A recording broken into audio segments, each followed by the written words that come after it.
হাদির জন্য এনেছি দাদা, আজ গেলে কালার পাবেন না। এমনই শোনা যাচ্ছিল এক শিক্ষার্থীর কণ্ঠে। হাতে ছিল বিপ্লবী শরীফ ওসমান হাদির সেই মুড়ি বাতাসা। নানা রকম পিঠার মধ্যে ঠাঁই পেয়েছিল এটি। পুরনো উৎসব আর স্বাদ ফিরছে নতুন প্রজন্মের হাত ধরে। হারিয়ে যেতে বসা পিঠার ঘ্রাণ আর রঙে ভরে উঠেছে কলেজ ক্যাম্পাস, যেখানে একই সাথে মিলছে নানা রকম পিঠা। ঐতিহ্য, স্বাদ ও সংস্কৃতি ফিরিয়ে আনতেই শিক্ষার্থীরা আয়োজন করে এই ব্যতিক্রমী পিঠা উৎসব।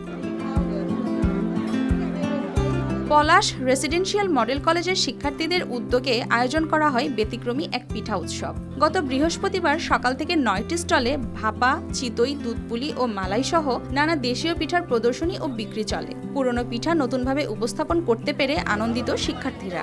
এই পিঠাগুলো আমরা ছাত্রছাত্রীরা মিলে তৈরি করেছি এবং এই স্টল ডেকোরেশনটা আমরা ছাত্রছাত্রীরা মিলে 2 দিন লাগিয়ে ডেকোরেশন করেছি। বাংলার ঘরে ঘরে কিভাবে পিঠার আয়োজনের মাধ্যমে যে আমাদের বর্ণাঢ্য আয়োজন ফুটে ওঠে, তার মাধ্যমে আমাদের Palash residential model school and college তার এই উদ্যোগটা নিয়েছে। এই উদ্যোগটাকে আমি সাধুবাদ জানাই। আমাদের কনসেপ্টটা হচ্ছে হাদিকে স্মরণ করার জন্য আমাদের পিঠার স্টলটা আমরা তৈরি করছি এবং আমাদের স্টলের মধ্যে বিভিন্ন ধরনের কেক, বিভিন্ন ধরনের পিঠাপুলি আছে যেগুলো আমরা করছি এবং এই বাতাসা এবং মুড়ি হচ্ছে হাদির জন্য, হাদির স্মরণের জন্য। মাঘের শীত উপেক্ষা করে উৎসবে অংশ নেন শিক্ষক, শিক্ষার্থী ও অভিভাবকরা। নানা পেশার মানুষ ভিড় করেন ক্যাম্পাসে। কেউ ঘুরে দেখেন, কেউ বা পছন্দের পিঠা নেন কিনে। এত রকম পিঠা দেখে অনেকেই ফিরে যান শৈশবের স্মৃতিতে। এটার মাধ্যমে আমাদের হারানো যেই ঐতিহ্য ছিল ওইটা আজকে ফুটে উঠেছে। প্রতি বছরই আসি, তো প্রতি বছর তারা নতুন নতুন ইউনিক কিছু পিঠা নিয়ে স্টল সাজায়। এবারও ব্যতিক্রম নয়। আগে নবান্নের উৎসবগুলোতে, নবান্নের দিনগুলোতে বিভিন্ন আত্মীয় স্বজনের বাড়িতে এই বিভিন্ন ভ্যারাইটিস পিঠাগুলো আমরা দেখতে পাইতাম, কিন্তু এখন ইদানিং দেখা যায় না। কিন্তু এই যে মেলাতে এসে ভ্যারাইটিস আইটেম, কিছু নতুন আইটেম, হ্যাঁ, ওরা নিয়ে কাজ করেছে স্টুডেন্টরা, এটা খুবই একটা ভালো উদ্যোগ।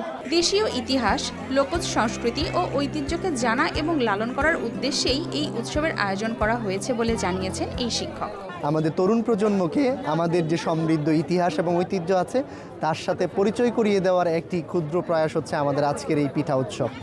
আমাদের তরুণ প্রজন্মকে বোঝাতে চাই, জানাতে চাই, তারা গর্বিতভাবেই যে বেড়ে উঠুক যে পিঠা উৎসব নয় শুধু, বাঙালির যে বীরত্বগাথা আয়োজন রয়েছে তার মধ্যে অনন্য অসাধারণ যে সমৃদ্ধি রয়েছে সেটি তরুণ প্রজন্মে এখান থেকে জানা বোঝার একটি সুযোগ রয়েছে। শিক্ষার্থীদের এমন উদ্যোগ প্রমাণ করে ইচ্ছা থাকলে হারানো ঐতিহ্যকে নতুনভাবে ফিরিয়ে আনা সম্ভব। পিঠার স্বাদের মধ্য দিয়ে নরসিংদীর পলাশে একটি নতুন উৎসব নয়, বাঙালির সংস্কৃতি ও স্মৃতিকে আবারও একত্র করার চেষ্টা করছে তারা। পিঠাপ্রেমীদের প্রত্যাশা, এমন আয়োজনে আবারও ফিরবে প্রাণ পিঠার ঐতিহ্যে।